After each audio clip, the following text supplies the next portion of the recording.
தோலுக்கு மேல் பக்கத்தில் வரக்கூடிய எக்ஸ்ட்ரா க்ரோத் நிறைய வெரைட்டிஸ் உண்டு.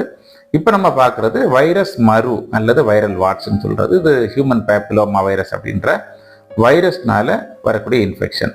இது யூஸ்வலாக நம்ம பிச்சு விட்டோம் அப்படின்னா புதுசாக நிறைய முளைக்கும். இது நிறைய முளைச்சி அதில் ஏற்கனவே ட்ரீட் பண்ணியிருக்கிறாங்க. இப்போ நம்மகிட்ட சித்தாவுக்காக வந்திருக்காங்க. நம்ம சித்தாவோட ஸ்பெஷலைஸ்டு எக்ஸ்டர்னல் மெடிசின் கார மருந்து நம்ம இப்போ அப்ளை பண்ணுறோம். ஆக்சுவலி இப்போ நம்ம 2 முக்கியமான வாட்ஸ் தான் அவங்களுக்கு வந்து விசிபிளாக இருக்குது. சின்ன சின்ன வாட்ஸு நிறைய இருக்குது. அதில் எல்லாத்தையுமே நம்ம இப்போ அப்ளை பண்ணுறோம். யூஸ்வலாக இந்த மெடிசின் அப்ளிகேஷன் அதோட ட்ரீட்மெண்ட் டோட்டல் கோர்ஸே ஒரு 3 to 4 டேஸில் அவங்க வாட்ஸ் எல்லாமே அப்படி தானாக டிஸ்இன்டகிரேட் ஆகி போயிடும்.